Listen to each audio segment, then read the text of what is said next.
उस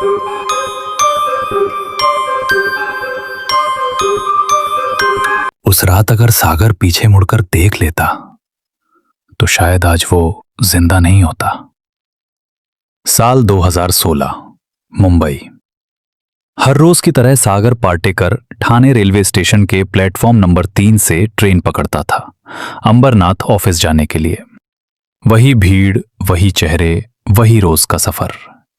लेकिन एक दिन उस भीड़ में एक चेहरा अलग था, सिमरन।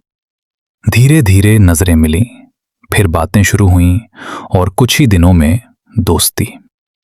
सागर शादीशुदा था, बच्चे थे, लेकिन उसने सोचा बस टाइम पास है, कुछ गलत नहीं। यहीं से गलती शुरू हो चुकी थी। सिमरन ने सागर को अपने ग्रुप से मिलवाया। 6 लड़कियां, 3 लड़के और अब सागर। पार्टी, ट्रिप्स, गोवा, अलीबाग, सब कुछ चलने लगा। एक रात प्रीति का बर्थडे पार्टी। सब लोग नशे में, म्यूजिक, डांस और अचानक ग्रुप सेल्फी के बीच प्रीति ने सागर को किस कर दिया। सागर शॉक में, बाकी लोग गुस्से में, और उसी दिन कुछ बदल गया। अगली पार्टी में सागर को बुलाया ही नहीं गया। बाद में पता चला सिमरन ने सबको धमकाया था, सागर से दूर रहो। उस रात सिमरन ने सागर को अकेले बुलाया। वो नशे में थी और उसने सच बताया। यूके से आई है, डिवोर्स हो चुका है, 10 साल की बेटी है, हस्बैंड के पास बहुत पैसे हैं, सब पर खर्च करती है। और फिर उसने सागर से कहा, आई लाइक यू। सागर ने मना किया, लेकिन सिमरन ने कहा, ठीक है, सिर्फ दोस्त। लेकिन उसके इरादे दोस्ती के नहीं थे। एक दिन सिमरन ने सबको घर बुलाया। छत पर बारिश में डांस, भीगना, हंसी, मस्ती। लेकिन उसी रात सागर की जिंदगी बदल गई। घर आकर सागर सो गया। आधी रात दीवार पर एक काली परछाई धीरे धीरे रेंगती हुई छत तक चढ़ गई। सागर ने सोचा बीमार हूं, हेलुसिनेशन है। लेकिन रात 1 बजे किसी ने उसका कंबल खींचा, किसी का हाथ उसके माथे पर। सागर ने सोचा पत्नी है, लेकिन जब देखा पत्नी और बच्चा दोनों सो रहे थे। और फिर कोने में कोई बैठा था, हाथ बांधे, चुपचाप।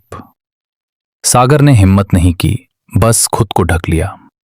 सागर अजीब भाषा में बोलने लगा। रात को उठकर कोने में किसी से बात करता। शरीर कमजोर, दवाइयां बेअसर। अब ये बीमारी नहीं थी। तांत्रिक ने देखा और कहा, यह मेरे बस से बाहर है। उसने सिर्फ थोड़ा कंट्रोल दिया, लेकिन असली खतरा अभी बाकी था। एक दोपहर सागर अचानक उठा और अपनी पत्नी का गला पकड़ लिया और बोला, आज तुझे खत्म कर दूंगा। लेकिन जैसे ही पत्नी ने धार्मिक किताब पढ़ना शुरू किया, सागर तुरंत शांत हो गया। एक और साधक ताई ने कहा, सामान लेकर पेड़ के नीचे रखो और जो भी हो पीछे मत देखना। जंगल का रास्ता, हवा तेज, आसमान काला। और तभी पीछे से आवाज आई, उसकी मां की आवाज, बेटा मुझे बचा ले, ये लोग मार देंगे। आवाज और तेज और करीब। लेकिन सागर ने पीछे नहीं देखा, सामान रखा और वापस मुड़ा। जैसे ही वो बाइक तक पहुंचे, फिर वही आवाज, तूने मुझे नहीं बचाया, अब देख मैं क्या करती हूं। सागर रुक गया, बस 1 सेकंड के लिए। लेकिन उसकी पत्नी ने हाथ पकड़कर कहा, पीछे मत देखना। शायद वो आज जिंदा नहीं होता। घर लौटने के बाद सब ठीक लग रहा था, लेकिन 10 दिन बाद वो परछाई फिर लौट आई, और इस बार वो सागर को पूरी। उस चीज ने आखिर सागर को क्यों चुना? सिमरन का इससे क्या कनेक्शन था? और क्या सागर बच पाया, या वो हमेशा के लिए खत्म हो गया? जिसे सागर ने जंगल में छोड़ दिया था, वो अब उसे लेने वापस आ चुका था। बनियन ट्री वाली रात के बाद 10 से 12 दिन तक सब कुछ नॉर्मल था। सागर हंसने लगा, ऑफिस जाने लगा। परिवार ने सोचा सब खत्म हो गया। लेकिन असली खेल अब शुरू हुआ था। एक रात ठीक 3:30 बजे सागर की आंख खुली। इस बार कोई परछाई नहीं थी, कोई आवाज नहीं थी, लेकिन फिर भी कमरा भरा हुआ था किसी की मौजूदगी से। उसका शरीर हिल नहीं रहा था, सांस भारी हो रही थी और तभी उसके कान के पास किसी ने फुसफुसाया, तू मुझे छोड़ के आ गया। अगले दिन से सागर खाना खाते ही उल्टी कर देता, आंखों के नीचे काले गड्ढे, शरीर सूखने लगा। रात को 3:30 पर खुद उठ जाता और सबसे डरावनी बात, वो अब अकेले नहीं बोल रहा था, कोई उसके अंदर से जवाब दे रहा था। जिसे तुमने आईने में देखा वो तुम्हारे पीछे नहीं, तुम्हारे अंदर रहता है। एक रात सागर सोफे पर लेटा था, पत्नी पास में बैठी थी। तभी सागर अचानक उठता है और सीधे छत की तरफ देखने लगता है। उसकी आंखें पूरी सफेद और आवाज, अब यह शरीर मेरा है। उसकी पत्नी रोने लगती है, लेकिन सागर हंसने लगता है, एक ऐसी हंसी जो इंसानी नहीं थी। शनिवार, जिस दिन का इंतजार था, गुरुजी दादाजी ने पूजा शुरू की। दूर बैठकर ही उन्होंने कहा, जिसने इसे पकड़ा है वो कोई साधारण आत्मा नहीं है, इसे भेजा गया है। पूरा परिवार सन्न। गुरुजी ने आंखें बंद की और बोले, एक औरत काले कपड़ों में, जिसने इस आदमी को पाने के लिए कुछ गलत किया है। सागर की पत्नी समझ गई, सिमरन। सिमरन सिर्फ ऑब्सेस नहीं थी, उसने काला जादू करवाया था ताकि सागर उसकी तरफ खिंच जाए और उसकी पत्नी से दूर हो जाए। लेकिन कुछ गलत हो गया। वो आत्मा कंट्रोल से बाहर हो गई और अब वो सागर को पूरी तरह अपना बनाना चाहती थी। जैसे ही पूजा शुरू हुई, सागर जमीन पर गिर पड़ा। उसका शरीर कांपने लगा। 4 लोग पकड़ नहीं पा रहे थे और फिर उसने जोर से चिल्लाया, मैं इसे लेकर जाऊंगा, चाहे कुछ भी हो। कमरे का तापमान अचानक गिर गया। दीवारों पर काली परछाइयां हिलने लगीं। हनुमान चालीसा, क्रॉस मंत्र, पवित्र जल सब एक साथ पूरा घर गूंज रहा था और सागर चीख रहा था जैसे अंदर से कोई जल रहा हो। अचानक सागर शांत हो गया, पूरी तरह। आंखें बंद, कोई हरकत नहीं। 5 सेकंड, 10 सेकंड, पूरा घर चुप। सागर ने धीरे से आंख खोली और बहुत सामान्य आवाज में बोला, पानी मिलेगा। सबको लगा सब खत्म हो गया। उस रात जब सब सो गए, सागर आईने के सामने खड़ा था, चुपचाप और धीरे धीरे मुस्कुरा रहा था।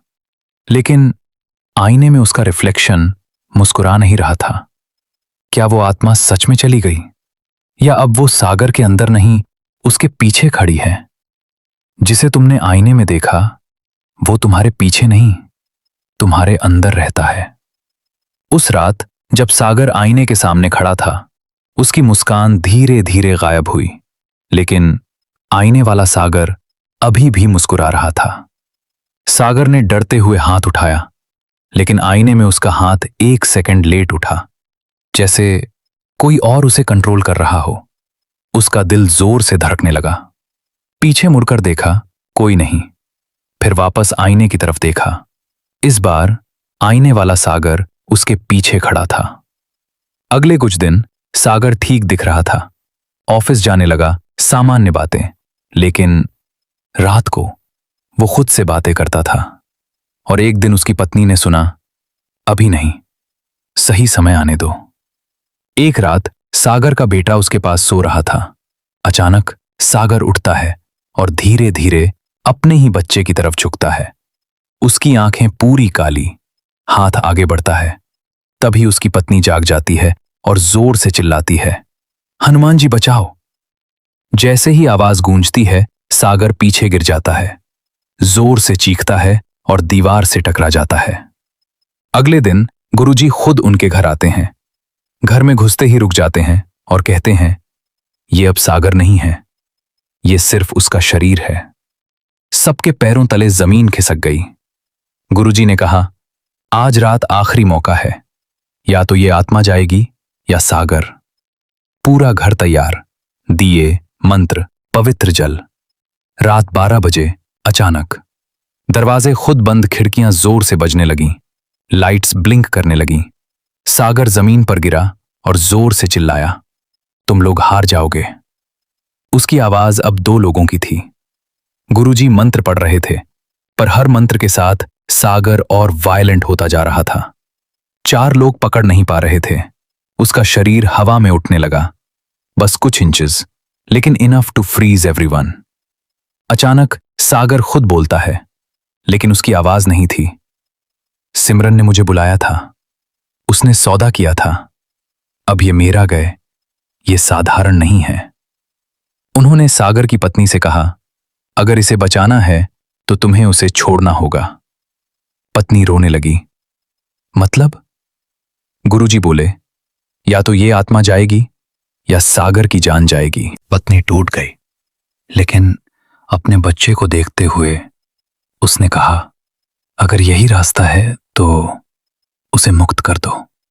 मंत्र तेज हुए, सागर की चीख पूरे घर में गूंजी और फिर एकदम सन्नाटा। सुबह सागर सोफे पर पड़ा था, पूरी तरह शांत, कोई हरकत नहीं। डॉक्टर आया, नब्ज चेक की और धीरे से कहा, ही इज गॉन। कुछ दिन बाद सिमरन की भी मौत की खबर आई। अचानक, बिना वजह।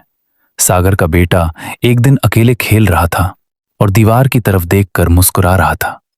उसकी मां ने पूछा, किससे बात कर रहे हो? बच्चा बोला, पापा आए हैं और उनके साथ एक आंटी भी है। कुछ चीजें खत्म नहीं होती, वो बस एक शरीर छोड़कर दूसरा ढूंढ लेती हैं।